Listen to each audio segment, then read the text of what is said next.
discussion on the agenda regarding actions and just an update on what needs to be accomplished to move forward the motel project and the community center projects. And the only item that we can identify at this point, according to the banking sources at Merchants Bank, is the last requirement to be filled. As far as we know, everything else that everybody wanted has been agreed or put on the table and is in place. And the last piece was a $60,000 investment from local sources to fill out the financing package.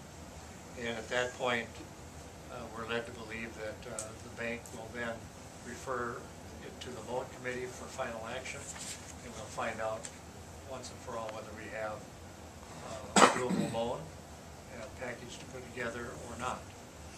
In that regard, the EDA took expressed action, or through their action this morning, that they would be willing to support providing a $60,000 investment from the EDA into the motel.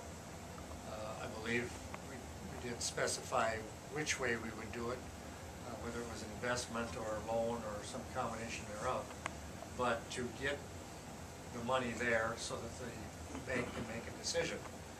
And during the course of doing that, of course, they'd have to bring, because it's spending the money, such action to the council for your approval of their resources. They have in their funds currently, Joyce here? Yes. Joyce, they have roughly 400 or?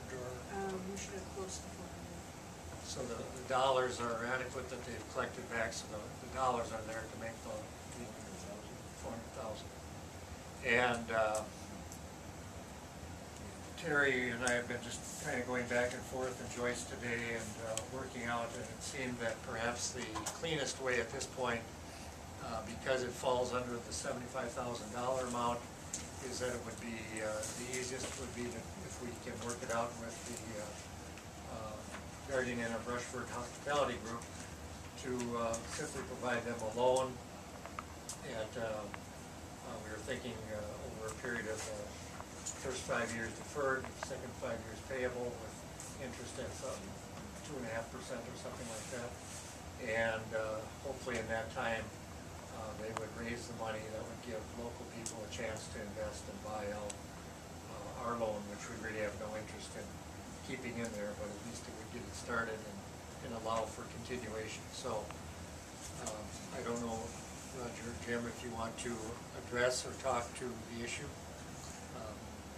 I think you've explained it very well. Yeah, I mean, it's obviously we've got a stalled project there right now, and the understanding is the two are connected. So let's complete this project.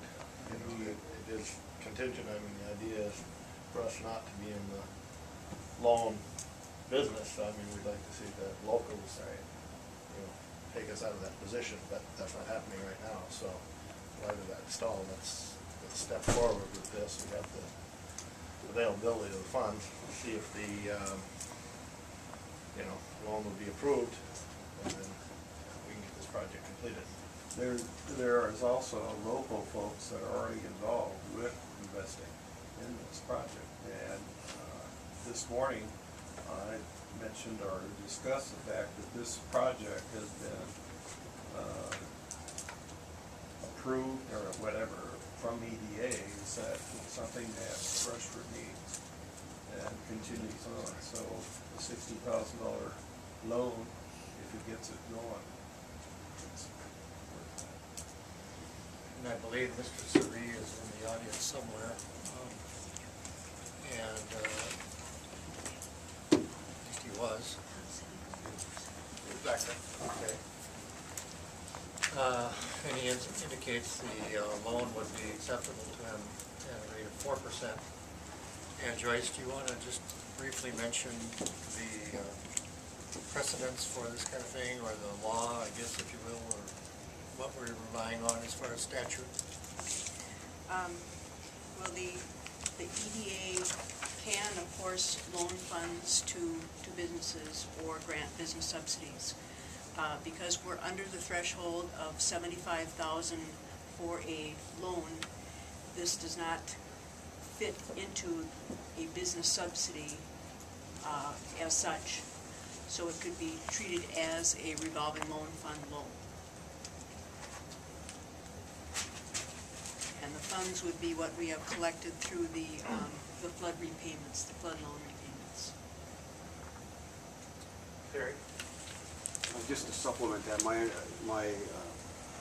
what I heard today is actually that the EDA did essentially a but-for test. They felt that if there wasn't some influx of capital, that this project wouldn't move forward. So, but for that, this wouldn't happen. So they have done the but-for analysis that's required under your business subsidy policy.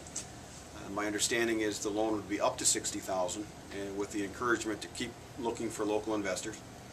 And one condition precedent would be that if the permanent financing is not approved, that the loan doesn't happen. So it's not a loan that they could draw off from if they don't get the permanent financing to build the project. So it's when those things occur, then the loan happens. If the permanent financing is rejected, the loan fails. It doesn't occur. It can't be used for anything else.